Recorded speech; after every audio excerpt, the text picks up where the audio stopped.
sometimes leaders need to be quiet and need to let others have a voice. And again, I think you want your team to be well represented by themselves to have a voice. And if you're the only one in the room talking, then nobody else will jump in. Welcome to the What's the Point podcast with Point. All right, y'all. Welcome to What's the Point podcast. I'm Nate Smith, the digital creative director here at Point, and I'm here with my co-host, the esteemed Raul Espinosa. And today we're super excited because we have the lovely, hyper-intelligent, amazing leader of Point, Susan Owen, in the house. Everybody, cue the applause. The CEO. Oh my gosh, this is big. Okay, so in this episode of What's the Point, we sit down with Susan, CEO of Point, a full-service agency based here in Plano, Texas. With decades of experience in marketing leadership, Susan brings an insightful, no-nonsense approach to how the industry is changing and what business owners need to do to keep up. We wrote this stuff, by the way, from AI and content strategy to the rise of transparency and thought leadership. This episode unpacks the seismic shifts happening in marketing today. And whether you're a small business trying to figure it out or a brand leader rethinking your approach, Susan's going to offer us some sharp advice, big picture thinking, and maybe a few bold predictions along the way. We're going to get into it. Susan, how are you doing? I'm doing great. Yeah. How are you? Good. Happy to see you. Thanks. You're all over the place these days. I'm like, where's Susan, man? She's running all over. Yeah, I don't sit still for long. No, you don't. I don't think you can afford to.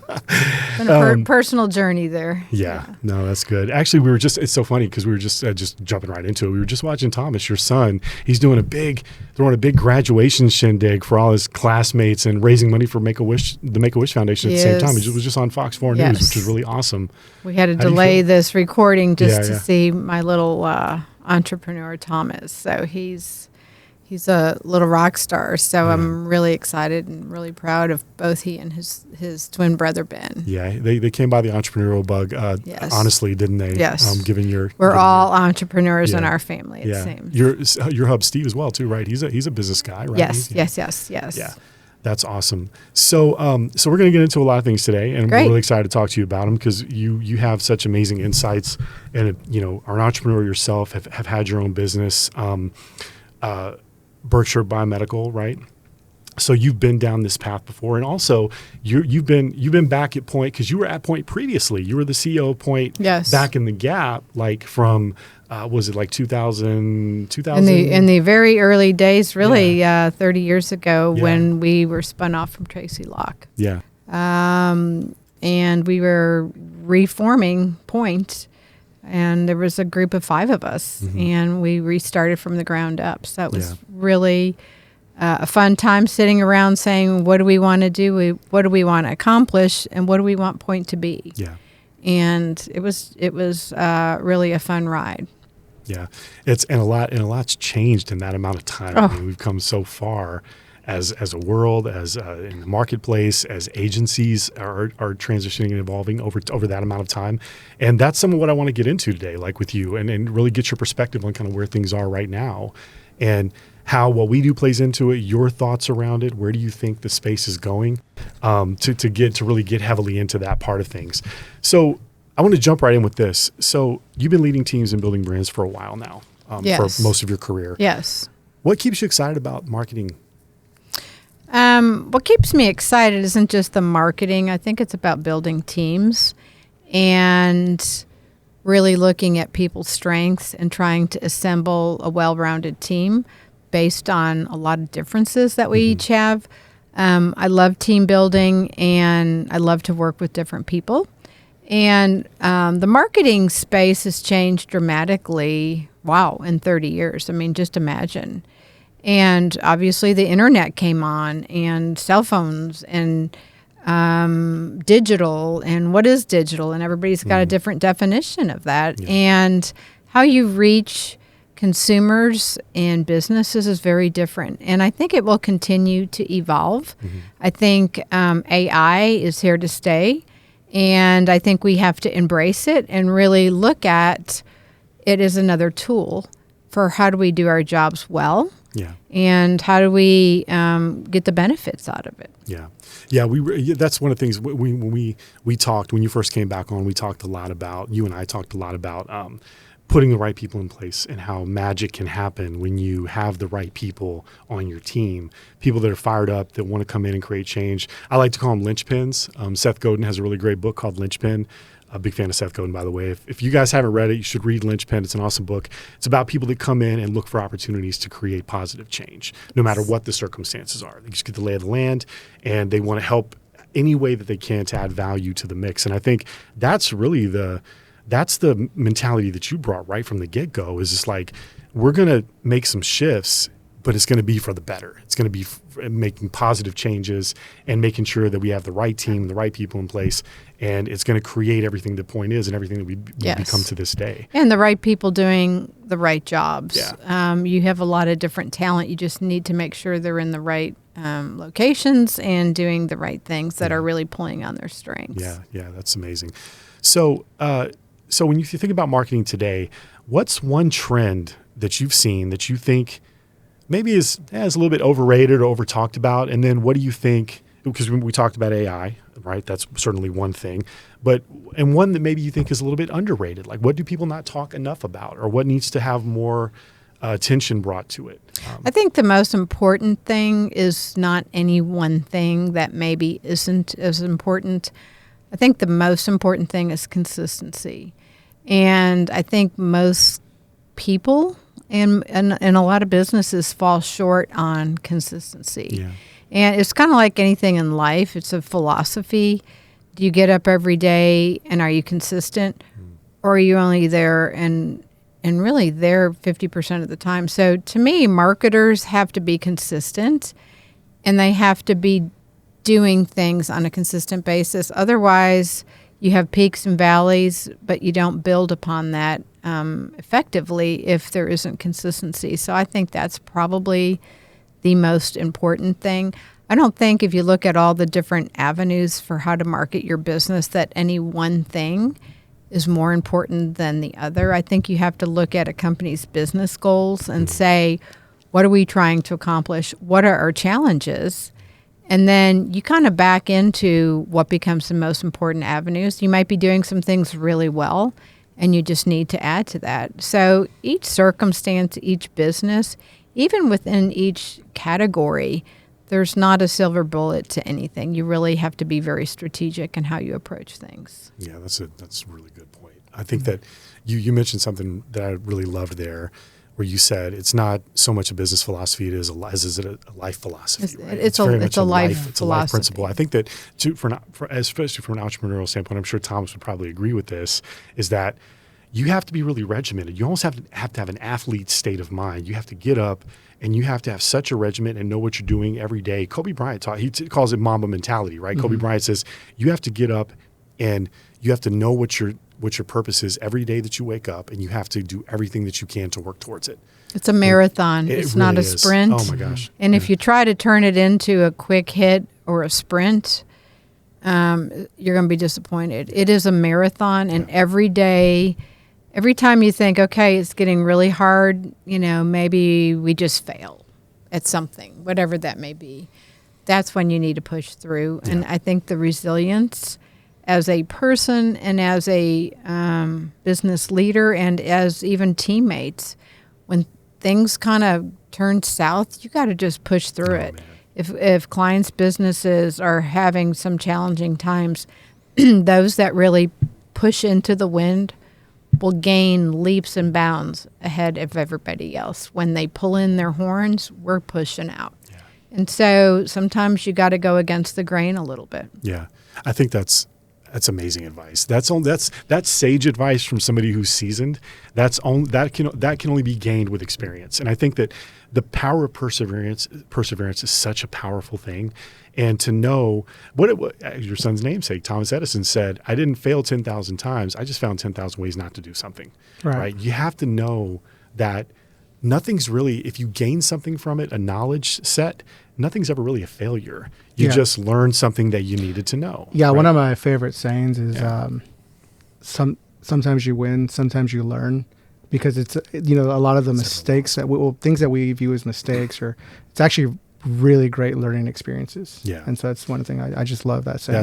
This is why It's part of evolving is to stub your toe a bit and keep moving. Yeah. This is why I love Susan so much, man. Y'all need to pay attention today because she's going to bring it. Okay. So let's talk a little bit about creative leadership, right?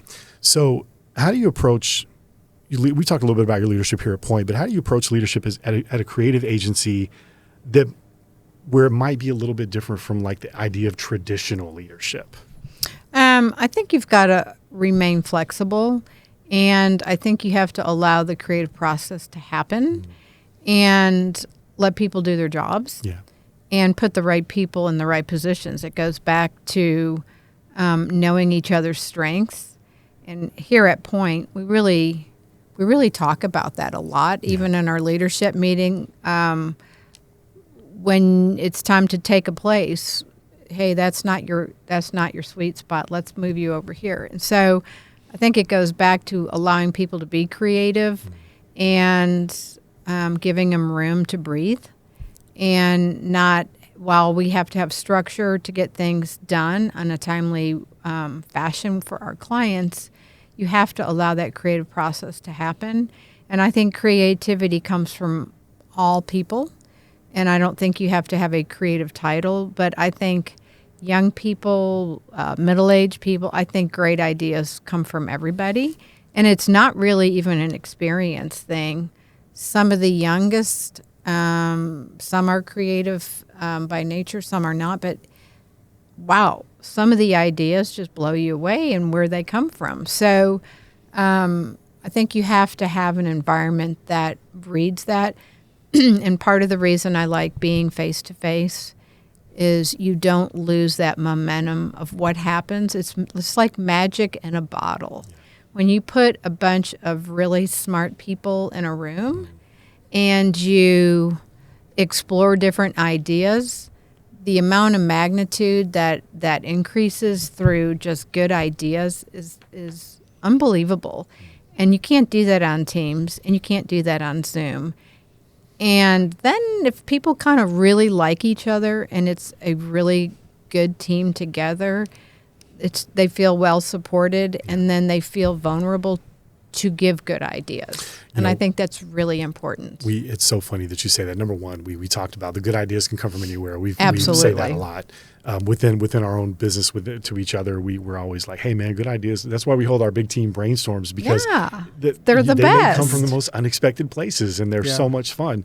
And I think that you always have to have the mind that many minds are greater than one. So you can have a title, but really if you're just inherently that way, and I kind of feel like no matter, especially at Point, that's a big thing. We're a small but nimble company, but I think that everybody here, regardless of their title, is a creator in some capacity, whether we talk about people having their social influencers, people doing their own thing on the outside of here, having their creative hobbies. People are just sort of inherently creative problem solvers here. And that's what makes the team so great. If I can do another shameless plug right? real This quick. is turned into like shameless. No, but it's great though, because it's one of the things that I love about here is nobody really has an ego. Yeah. And so I think that's great, and I think oftentimes at other agencies or other places, like a lot of ideas get shot down because of titles or, where it's coming from, who it's coming from. And that's one of the things I love about here is there's no egos. I think we celebrate each other's victories and the great ideas that can come from anywhere. And I think we like to celebrate each other. And so it makes for a very open environment for people to share. Yeah. Coming to work every day, and I tell the team this all the time, like, these guys, all you guys are the reason that I love to come in every day. It's not, the work is the work, right? The work is going to be what it is, and you get excited about it, and it's great, and we do, because look at what we get to do every day. I mean, think about it. Like we talked about roofing in July in Texas in the middle of the summer. It's like, oh my God, poor souls up there doing that, because I wouldn't last 5 minutes. I mean, look at me. I'd be the color of your shirt, Susan, your blouse. But we get to come in, and I think that's one of the greatest parts of it is that you got a bunch of positive people that are excited about what we do, come in, support each other. And when things get challenging, that's what you need. You got to have that support structure. Yeah, and that's a testament to you talk about creative leadership, a big part of it being you got to know who to put in what chair. And I think that's really a testament to your leadership, is that you've been able to pull together this amazing team. And that came with a lot of we've been through a lot of talks and interviews and things with people to get here, but it's paid off, Yes. with what we've been able to achieve, and it's a Building part of blocks your legacy. along the way. It's building blocks. I'm not gassing you up though. I really believe this. No, I know. So let me ask you this, Susan. So let's get a little bit more granular. So looking around, because I know you pay attention to a lot. You do your diligence. You're constantly coming to the table with, hey, you know what I saw yesterday?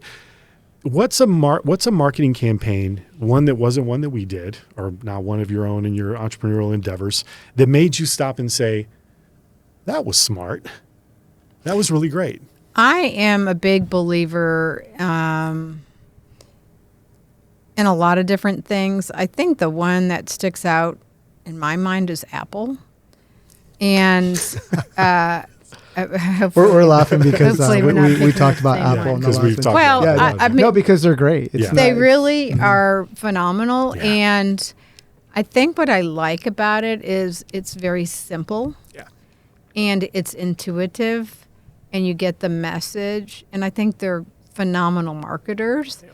And we actually went to the Apple headquarters when my kids were young. Yeah. And that was one of their like dream trips. Mhm. And long story short, in California, we went into the Apple store, which had all the logoed items.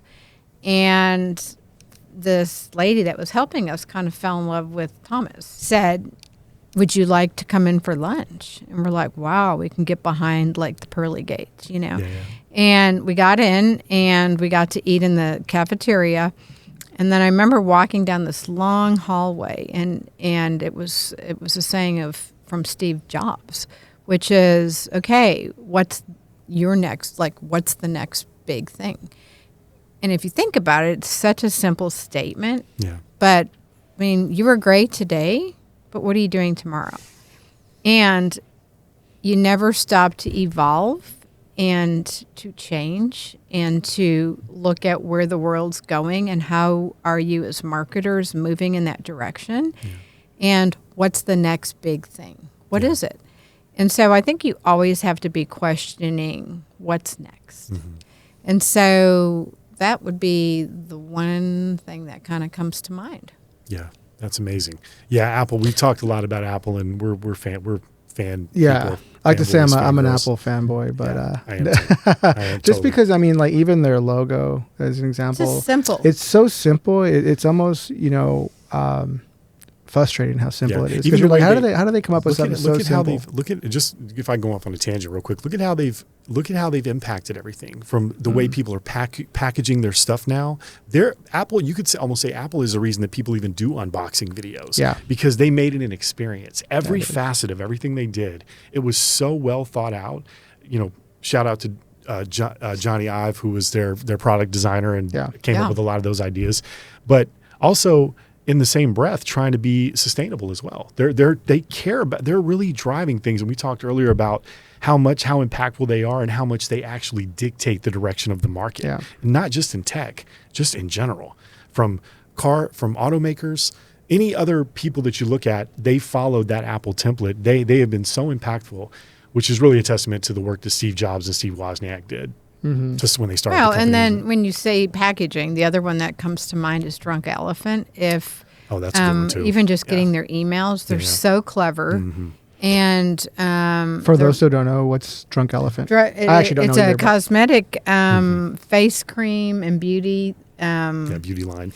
It's a whole beauty line, but it's all healthy products, and the packaging is absolutely amazing. Everything's Okay. really simple and bright, and when you get the box, you're like, "Whoa, this is really cool." You open it up, and it's got a lot of bright color, Yeah. and the email campaigns are very cleverly written, and it really makes you take notes. So that's Yeah. another one. That's awesome.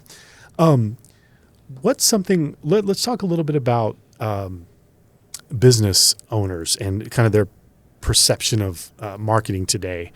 What do you think is one thing that business owners may still not understand or get about marketing as it stands in 2025?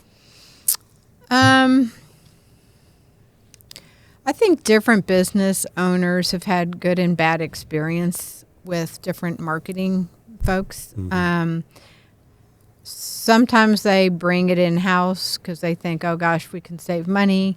And then you realize that creative nature is kind of missing in a corporate setting. And then you'll see trends of companies outsourcing the teams. Yeah. And so, it's kind of in-source, outsource. And over the years, you get to see that trend. So that's one thing that I've noticed. Everyone thinks you can build it, and then you kind of get back to what's your core competency and what's your business and what are you really good at. And I think it's kind of knowing what your strengths and weaknesses are and what you do well. So I think that's one thing. And then I think if you're with the right partner, they can really be an extension of your team.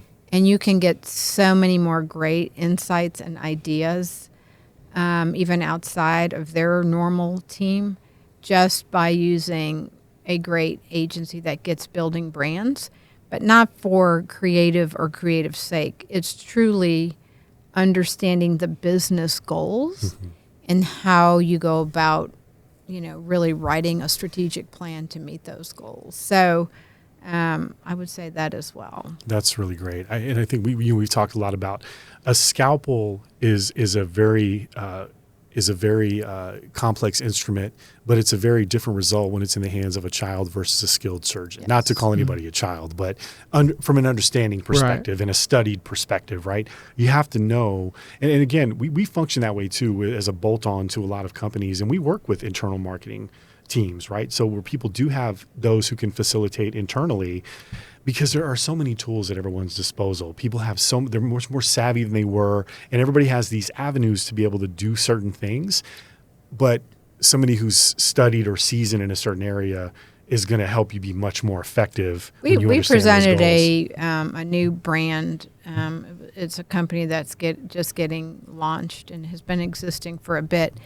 And we came up with, literally starting from their logo, they had one that they had created. And when we got done with the presentation, just seeing the amount of thought that goes into building a brand and the strategy and the thought that even goes into design, is kind of like Rembrandt when they said, well, how could you do that in 5 hours? And it was, I learned it over 40 years. How to do it in 5 hours. But you can't replace just quickness with a learned and an experienced skill.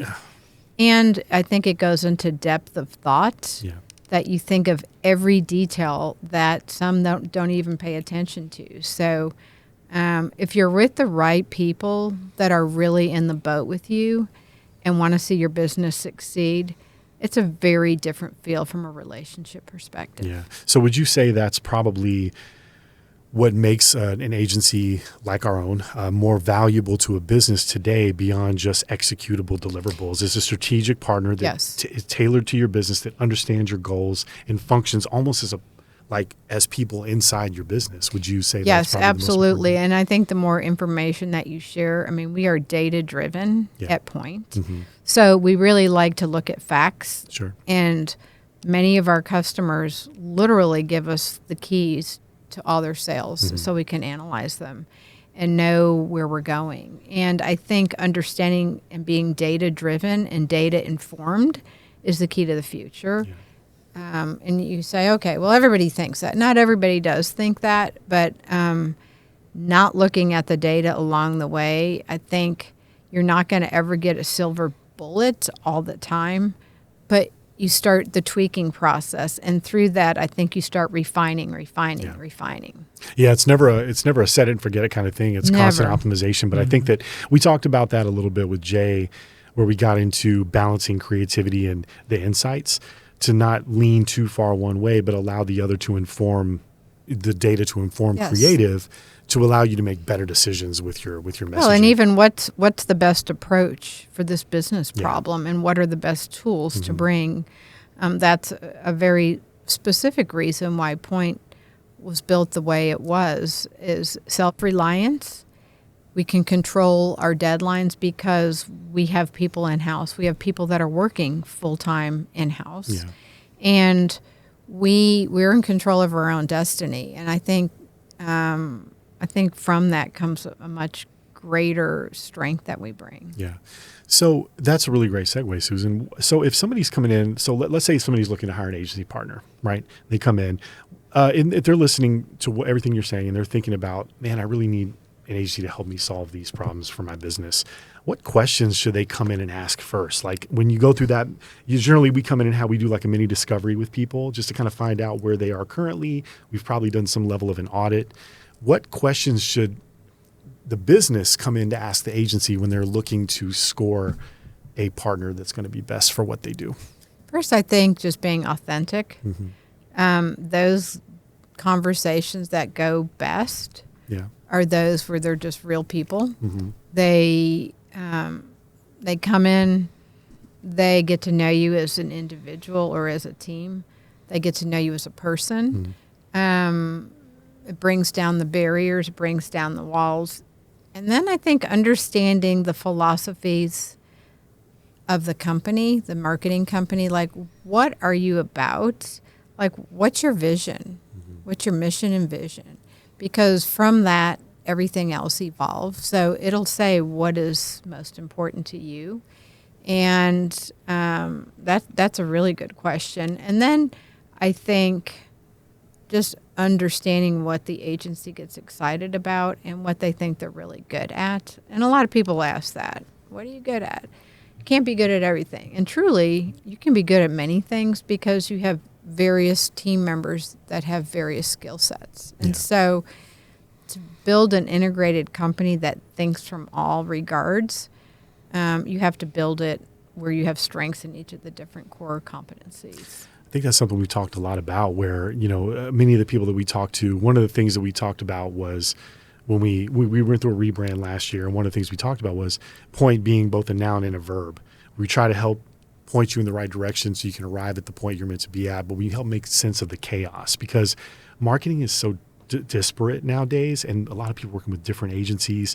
But to have a true full service agency, they're not really that common anymore. I mean, you have some of the bigger ones, right? McCann and those folks, but a smaller shop, especially that has some of the strengths that we do, again, shameless plug, but that's part of this, right? Is understanding what you can bring to the table. But also, I think you made a really good point. When people come in to talk to us, we do our best to really try to lower any kind of friction. We just talk to people because, look, we can show you a beautiful deck. Everybody's just a person. And I think really getting to peel back what are people about and what do they get excited about and what are they driven towards and what are their passions. I think it just naturally comes out. And then I think you can evaluate those that are really the ones that are going to work really hard for you. And not everybody wants to get in the boat, even if it's a really hard boat to get into, because, there's a lot of different businesses in different stages. But those that will get in the good times, those that will get in the bad times and really row, I think they're special kinds of people. And I think always having in mind what the goals are really important. So I think just getting to know the people and the philosophies and what we're driven for, I think is really most important. That's fantastic. So with that said, understanding business leaders and looking for ways that they can help to problem solve for their whatever their business is, let's get into a little bit about if you have an emerging leader or entrepreneur who's starting a business, right? How can they start positioning themselves as thought leaders? We talk a lot about trusted advisorship and being able to position yourself as a leader in the space, somebody should look to as a trusted advisor to know that they know what they're talking about and someone you can trust with helping you with those business decisions. How can someone get into that space without sounding overly self-promotional? I think, again, it goes back to just being a person and speaking from the heart, which some people can do really well and some people are not comfortable with that. But you just have to get to the authentic person. And I think thought leadership is seen in lots of different ways. It can be in how you conduct a meeting. It can be in how you treat your people. It can be in written format with white paper. It can be in having a voice out in social media where you have a point of view on something. Yeah. And so I think thought leadership is seen in lots of different ways. And it's not always about me as the leader, but my team and their collective thoughts, because thought leadership, again, can come from anywhere. And so I think you just have to have a voice, and I think you have to show a little personality and kind of like what you're about. So I think not communicating is a mistake. Yeah, personality. I'm wearing this hat. That should say everything you need to know about me. I know, right? Well, it's a lot of it's about personal branding. Yeah, and, that's true, personal too. branding and I thought was just about leadership to kind of ask. goes hand in hand. Yeah. And I think anyone can do it. To your point, Susan, anybody can do it. Anybody. Yeah. You don't have to have the title at work to be out on social media and to be a thought leader. And I think a lot of people nowadays are looking for that when they're on social media, right? And just because you have a title doesn't mean you're a leader. Mm. And Right. I think Holy smokes. I think that's really most important too. I mean, title doesn't give you the keys to the kingdom. You have to earn it. And I think you have to lead with a vision where people believe in what you guys are trying to accomplish and want to get behind it. And that to me is the exciting part. And that's where the passion comes. That's incredible, Susan. I think that one thing we don't talk enough about, I think you've heard a lot more about it in recent years. I heard Brian say this, CEO of Bar Louie said at their GM conference last week, emotional intelligence is like really high up on their list of things to work with people on, because, and it's some things, sometimes it's an inherent thing that you're just kind of, you have instinctually, but you can learn emotional intelligence. You can learn how to be an emotionally intelligent person. And a lot of it boils back to empathy. But I think that being able to cast vision, I think one of the things you said was, it's not just being able to come to the table with vision, it's being able to inspire hope. Because people have to believe in and hope for better and know that they can get behind it and that they're pushing towards something greater. How would you feel about that? And then when you accomplish a goal or a step towards a goal, then it creates so much celebration because it's earned and felt by the entire team. And it's not ever just one person most of the time. And so I think inspiration has got to be there in any business. You've got to build the dream, but without your team, you're nothing. So to me, teamwork is truly what it's about. Somebody told me one time, one of my mentors in college said, those people that say it's lonely at the top, they didn't go about getting there the right way. Because you should be at the top with all the people that you put around you to help your team get there, right? Yeah, I think when they say that, there's a lot of things I think you shield from your team, which are points of pain that you don't necessarily feel are inspirational for people. And so sometimes at the top, you've got to do some hard things too, or figure out something that's really complex, or and you don't like to drag everybody through, some of the things that you're thinking about, or challenges that are thrown your way. And so sometimes it can be a little bit isolating, just because you protect your people, and it's like you protect your kids. Yeah. And sometimes the kids aren't ready for certain stages, so you try to shield them for that. That's true. And so I think that's where it's felt sometimes. Yeah. And there's a time and a place. I think there's we should probably do a whole other episode on sort of the isolationist stance that you have to take sometimes as an entrepreneur, as a leader in the space, especially as a leader of a company. I think that's an underrated skill set that a lot of leaders, especially in your position, and anybody who's a leader in any capacity, probably has, right? Some things you got to just you have to dig deep within yourself. Yeah. And you can't really always rely on other people to solve any problem. Wow. Sometimes you got to make hard decisions, and and you don't like everybody to have to live every moment with you. Yeah. And some people don't even know decisions are being made, but I I think being transparent, though, in where we are and where we're going is really important, because I do think people need to understand. Do you feel that there's, in an industry where, we get, obviously we're compensated for the work that we do, but some of it sometimes can be a little bit thankless in some ways? Not that most clients are really great. They'll tell you that they're grateful for you and they're happy to work with you. Do you feel, when you have to make those decisions, I want to dig into this a little bit because I really want your perspective. When you dig into having to make a tough decision like that, whether it be for the business or even as a parent, it's a very thankless thing. Is there some catharsis in it to know that you thought through it, you took the time, you were resilient, and you were able to reach a point where you were able to make that decision? I think you can't wait. As far as leadership goes, I don't think you can always have 90% of the information to make decisions.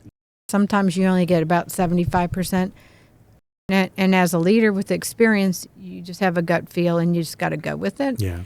And if you got to have 90% of the information, you get stuck in analysis paralysis, and then I think you miss opportunities. So I think some of it's an experience thing, and sometimes you mess it up, and sometimes you don't make the right call. And then you factor that into your learning experience. Even as a parent, you don't do it right all the time. Yeah. It's just part of, you do the best that you can with what you're equipped. And sometimes you get to the other side and you go, wow, that was a great call. Yeah. You just don't know all the time. So you just do the best you can with your intuitiveness, I think. Yeah. Oh, that's awesome. Man, okay, so we'll jump ahead a little bit. So let's talk about why leaders need a voice. So I'm trying to think about this. Why do you think it's important for companies and their leaders to have a voice beyond just a product or a service? It kind of goes back to what you were saying a minute ago, being engaged. It's the inspiration even behind a product or a service. There are some leaders, though, that are great at what they do, but they're not comfortable being the voice. And again, I think you want your team to be well represented by themselves, to have a voice. And if you're the only one in the room talking, then nobody else will jump in. And so sometimes leaders need to be quiet and need to let others have a voice. So, but I think you have to be seen, and people have to know where you're coming from. So that just requires basic communication. Yeah. Yeah, it's so funny because Raul and I were talking today about people having to be okay with sort of being on camera a lot these days, because now you got guys like, you look at somebody like Gary Vee, who basically has somebody follow him around all day, every day, and then just cut a bunch of content together.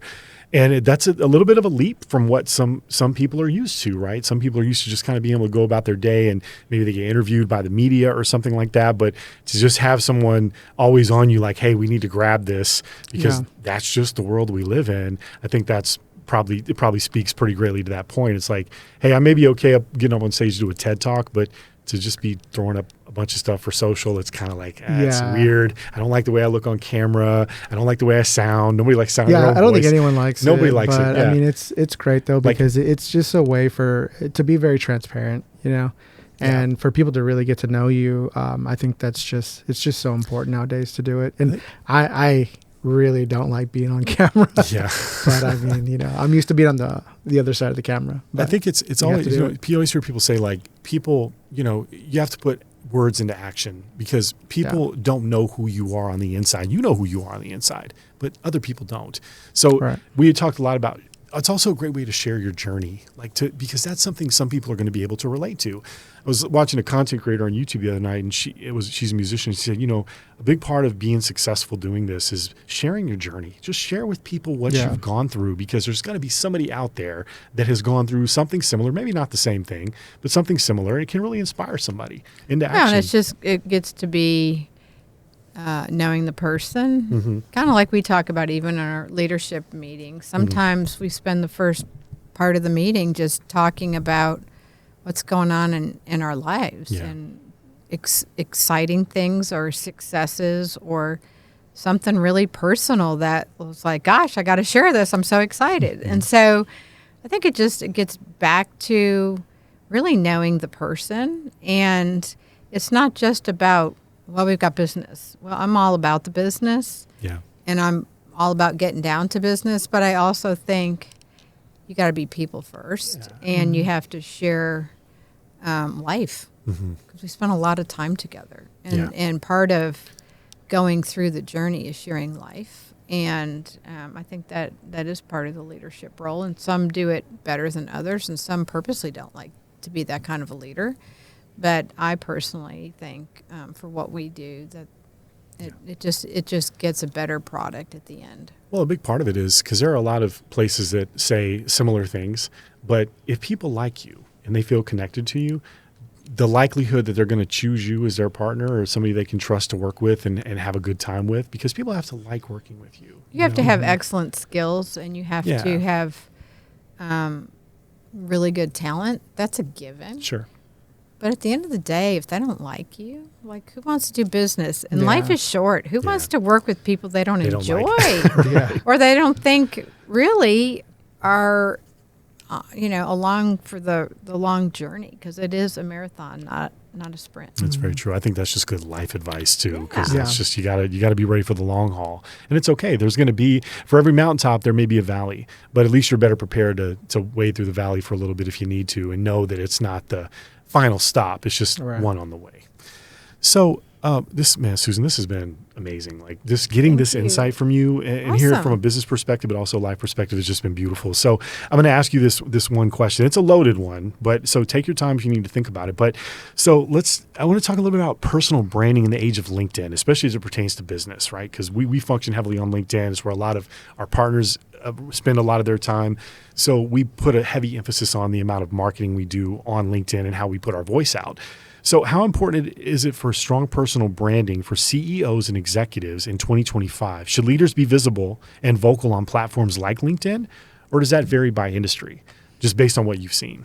I think LinkedIn is a great communication vehicle for business people, because I think that's the next thing you do. Yeah. You have a great meeting, or you meet somebody over coffee, and then the next thing you do, you're looking at their LinkedIn. Because I think it gives you perspective on that person's journey and where they've been, and possibly what skills they've really kind of crafted along the way. So, and then people that they're linked in with, meaning who do they have relationships with? Oh my gosh, I know 10 of the people that I know that are business leaders. And so what are their careabouts? What are people they're following? Like, what's their inspiration? I think it gives you great insight, and so I'm a big fan of it, and I think it's important. Yeah, that's wonderful. Is there anything else you want to share with the folks listening and watching today? This is the first go, and we're going to have many more like this, obviously. But this is so awesome because we've been looking forward to doing this for so long, and it's something we're really excited about. So it's just been wonderful having you on. Is there anything else you want to share? No, just sharing the journey and being real. Yeah. And enjoying the time we have. And as you go to different stages in life, what becomes most important is the journey along the way with good people. Yeah. And being and surrounding yourself by those people. I've always said that with my kids when they were little, just, surround yourself by great people because they make you better. Yeah. And so I think everybody always learns. There's no leader that has it all figured out, but every day I learn something new. And I'm always striving, whether it's ebook in the car, I'm always learning. Mm-hmm. And I ask a lot of questions because I genuinely enjoy the journey. And so that's me, though. That's the journey. Yeah. And I love the journey. Well, we all know that we love having you, and we're so excited to be on this journey with you. So, Susan, thank you so much for coming on today. It's just been so beautiful and wonderful. You're amazing. We love you. And I want to thank my co-host, Raul Espinosa, the esteemed producer of the show, Susan Owen. Amazing insights, amazing perspective from a respected and lauded leader in the industry. And we're just so thankful that you're here. Guys, I'm Nate Smith. Thanks for joining us on the What's the Point podcast. We'll see you on the next one. Thanks, everyone.